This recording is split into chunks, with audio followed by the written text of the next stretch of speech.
Good morning, everyone. Dean Melo Abante and my fellow MBA classmates.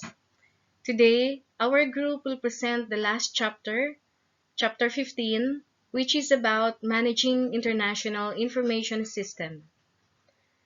I will be presenting the first part and the second part will be discussed by Ms. Kim Beverly Parentila.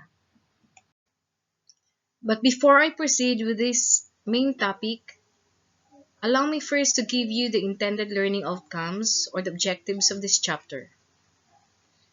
Number one objective is what key elements are promoting business globalization.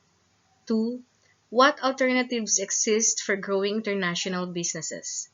Three, how can various global business strategies complement information systems? Then the last, what problems are caused by international information systems and what are the solutions? Of the factors and areas which are interconnected with the information system. The explanation of this model figure is shown in the largest cosmetics and beauty corporation in the world, which is the L'Oreal Global Makeover. But let me share with you first the meaning of the few words which is abbreviated in this figure illustration.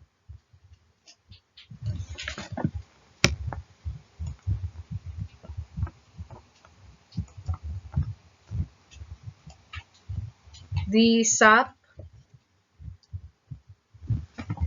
it means the system, applications, and products in data processing. And the ERP, it stands for Enterprise Resource Planning. While the FlexNet, it is the most popular licensing system used in the software industry, and it is also best known for its ability to allow software licenses to be available anywhere on a network. The largest cosmetic and beauty corporation in the world, L'Oreal Group. It is genuinely worldwide brand, with world-famous brands including L'Oreal Paris and Maybelline, Lancome, Redken, and Soft Sheen Carson, and The Body Shop. Natural cosmetics, almost everyone has heard of this corporation or has used these products. L'Oreal employs more than 67,000 people worldwide across its 130 locations and more than 23 global brands. The management of this organization is highly difficult on a global scale, and each of L'Oreal's 42 production facilities works with hundreds or if not thousands of different product formulas, and every recipe must be followed to the letter, and the quality of every ingredient must be checked. The likelihood of human error and waste rises with increasing complexity, and then the management of L'Oreal felt that more needed to be rises with increasing complexity. The management of L'Oreal in its products and produced globally in accordance with the same manufacturing and quality standards. The many operating divisions of L'Oreal operated their own system, application, and products, enterprise resource planning system in various areas of nations.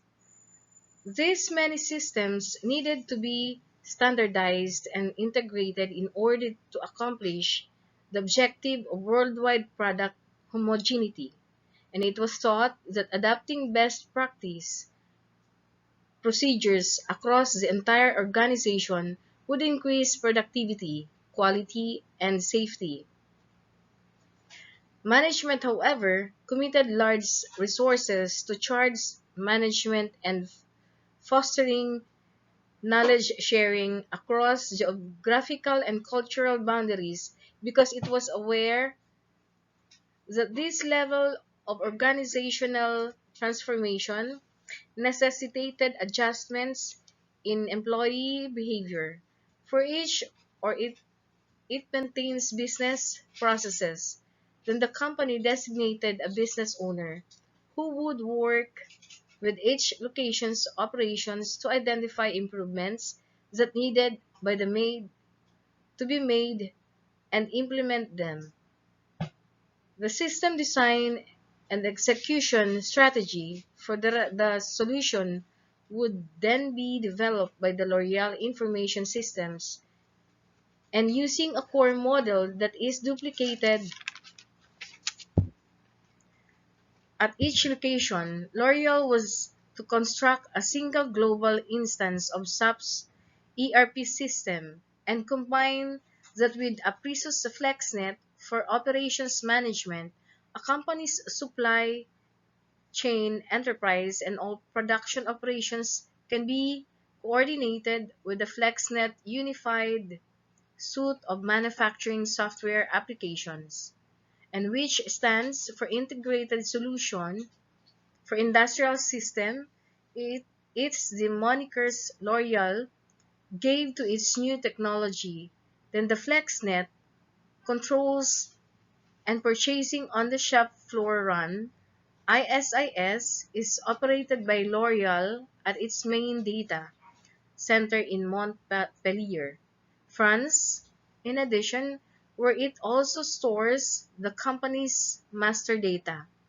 FlexNet is powered by servers located in each factory, in ensuring that business may continue even if there is a problem with L'Oreal's primary servers.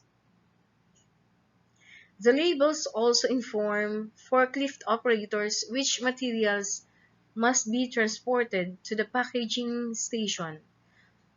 L'Oreal is able to deploy new procedures and related systems changes internationally much more quickly than the past,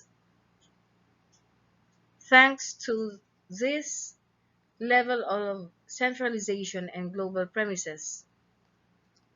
For instance, it might take 2 to 5 years for multiple versions of the software in various operating units. A recent L'Oreal upgrade only one weekend, and thanks to its global company because of its versions of SAP and FlexNet. And as a result, the business can easily upgrade its systems without affecting its factories.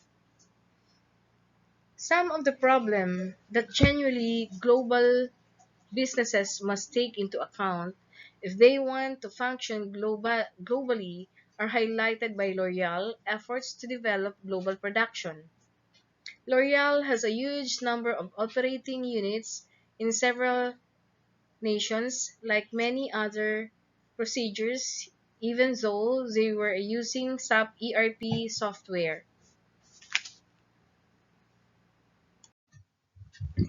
In this slide, the expansion of global trade has significantly changed local economies all around the world.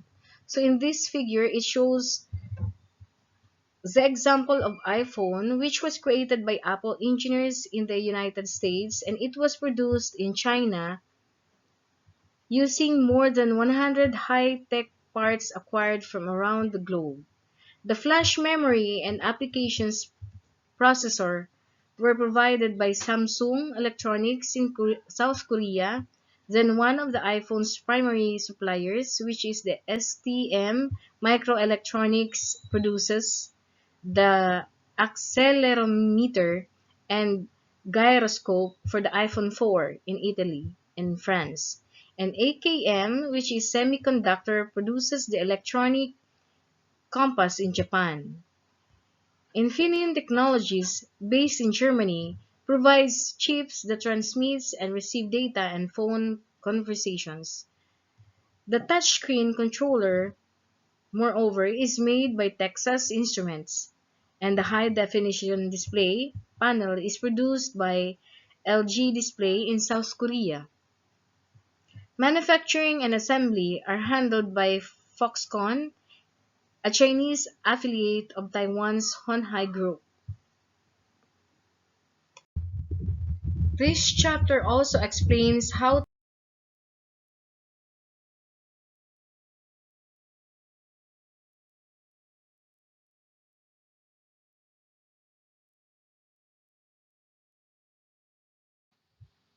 However, the major dimensions for developing an international information system are the following: the global environment, business drivers and challenges; 2, the corporate global strategies; 3, the structure of the organization; then the management and business processes; and the last, the technology platform. In global environment, the common challenges of international business is the language barrier. The language remain a significant barrier, although English has become a kind of standard business language. This is true at higher levels of companies and not throughout the middle and lower ranks. Software may have to be built with local language interfaces before a new information system can be successfully implemented. The number two barrier is cultural differences. At a cultural level, particularism, or making judgments and taking action on the basis of narrow or personal characteristics in all its forms, like religious, nationalistic, ethnic, regionalism, geopolitical position, rejects the very concept of shared global culture and rejects the penetration of domestic markets by foreign goods and services. Differences among cultures produce differences in social expectations, politics, and ultimately legal rules. In certain countries, such as the United States, consumers expect domestic name, which is the name brand products, to be built domestically and are disappointed to learn that much of what they thought of as domestically produced is in fact foreign made. Much of what they thought the cultures produce political regimes. Among the many different countries of the world are different laws governing the movement of information, information privacy of their citizens, origins of software and hardware in system, and radio and satellite telecommunications. Even the hours of business and the terms of business trade vary greatly across political cultures. These different legal regimes complicate global business and must be considered when building global system. And one more business drivers or challenges, managing global teams. It is common challenge of a multicultural team of communication which could lead to misunderstanding tone and, for example, labeling it aggression. Then the language barriers itself, then the cultural differences, the decision-making process, and the challenge of motivating a culturally diverse team due to lack of understanding. Currency exchange and inflation rates. Currency fluctuations can play havoc with planning models and projections. A product that appears profitable in Mexico or Japan may actually produce a loss because of changes in foreign exchange rates. Moreover, nuances of foreign politics, policy and relations, national laws and traditions have created disparate accounting practices in various countries, which in effect the way profits and losses are analyzed. These accounting practices are tightly intertwined with each country's legal system, business philosophy, and tax code. In addition, the list of business drivers in the global environment that are leading all industries toward global markets and competition. The global business drivers can be divided into two groups: the general culture factors and specific business factors. Easily recognized general culture factors have driven internationalization since World War II, which information, communication, and transportation technologies have created global village in which communications by telephone, television, radio, or computer network around the globe is no more difficult than communication down the block. The cost of moving goods and services to and from geographically dispersed locations has fallen dramatically. Then the development of global communications has created a global village in a second sense. A global culture created by television, the internet, and other globally shared media, such as movies, now permits different cultures and peoples to develop common expectations about right and wrong, desirable and undesirable, heroic and cowardly. And the last factor to consider is the growth of global knowledge base. At the end of World War II, knowledge, education, science, and industrial skills were highly concentrated in North America, Western Europe, and Japan, with the rest of the world euphemistically called the Third World. This is no longer true because Latin America, China, Southern Asia, and Eastern Europe have developed powerful educational, industrial, and scientific centers, resulting in a much more democratically and widely dispersed knowledge base. Then these general culture factors leading toward internationalization result in specific business globalization factors that affect most industries. Then the growth of powerful communications technologies and the emergence of world cultures lay the groundwork for global markets. Global consumers interested in consuming similar products that are culturally approved, like Coca-Cola, American Snickers, which is made in Korea but designed in Los Angeles, and cable news network programming can now be sold in Latin America, Africa, and Asia. Now, responding to this demand, global production and operations have emerged with precise online coordination between far-flung production facilities and central headquarters thousands of miles away. At Maersk, this is a major global shipping company based in Copenhagen, Denmark. Shipping managers of Copenhagen and other locations can watch the loading of ships in Rotterdam online check trim and ballast, and trace packages to specific ship locations as the activity proceeds. This is all possible through an international satellite link. Now, the new global markets and pressure towards global production and operations have called forth whole new capabilities for global coordination. Production, accounting, marketing, and sales, human resources, and systems development are all the major business functions can be coordinated on a global scale. The next dimension is corporate global strategies. Global strategies are strategies that a company develops to expand into the global market. The purpose of developing a global strategy is to increase sales across the world. The term global strategies includes standardization and international and multinational strategies. Developing a global strategy, however, can benefit companies in many ways, including making sales in new markets, increasing global brand awareness, and moreover, to develop a global strategy, it's important to consider how your business's products can perform in global markets. Then a global strategy can also help companies take advantage of new resources, and some companies choose to create global strategies for the purpose of resource seeking, finding new resources in other parts of the world. Often this can help companies use less expensive resources, which can reduce their cost and increase their profits. Also, creating a global strategy can help companies increase their global brand awareness and it increase brand recognition in all parts of the world. There are three types of global strategies. Number one, the standardization strategy.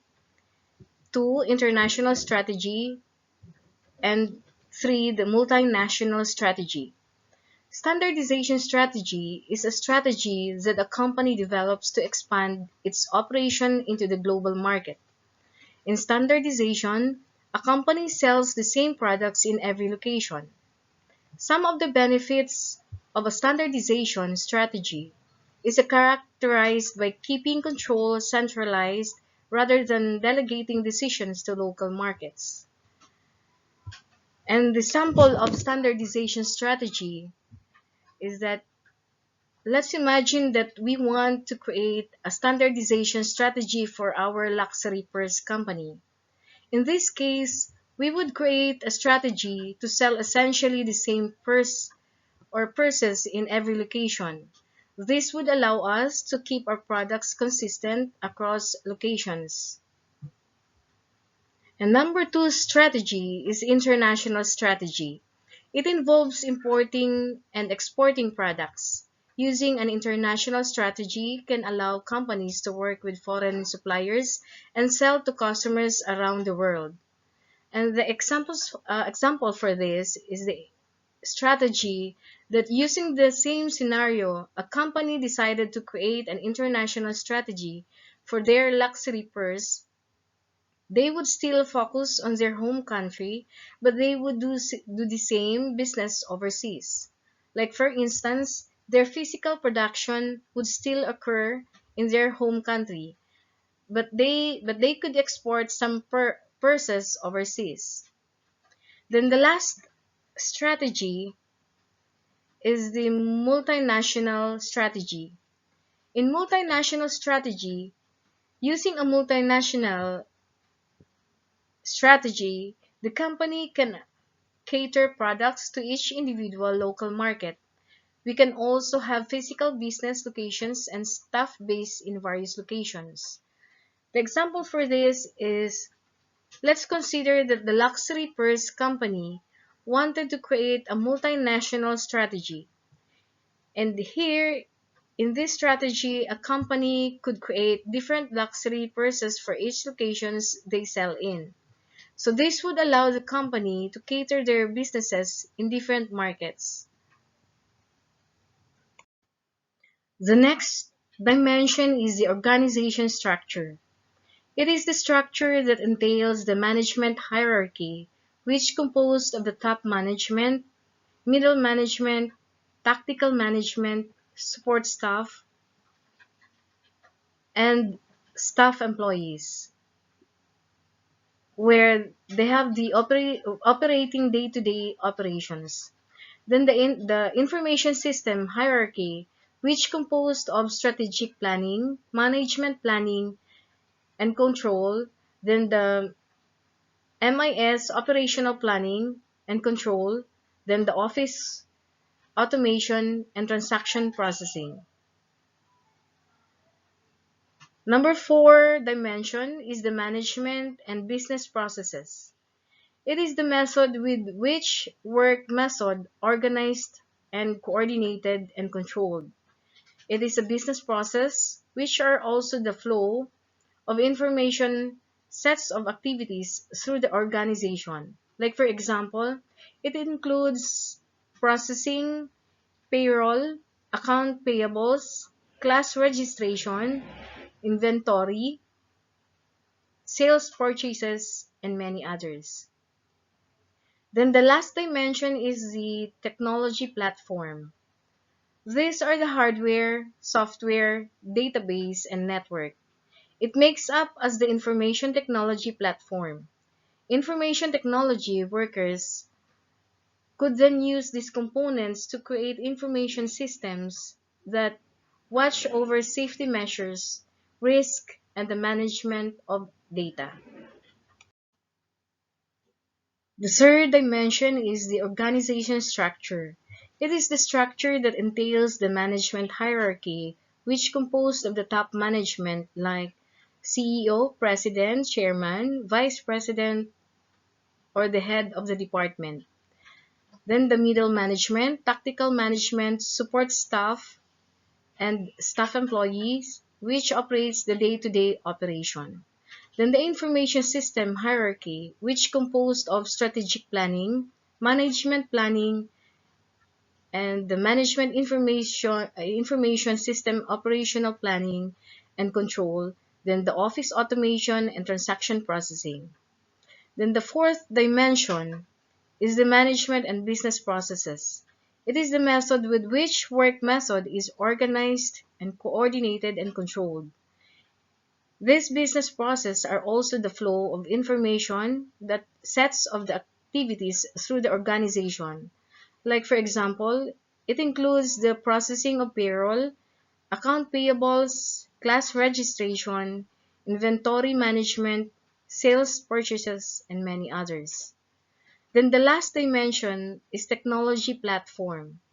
These are the hardware, software, database, and network. It makes up as the information technology workers could then use these components to create information systems that watch over safety measures, which are the risk and the management of data. That ends my presentation, and these are my references. The next topic of this chapter will be discussed by Ms. Kim Parentila. Thank you for your time in listening.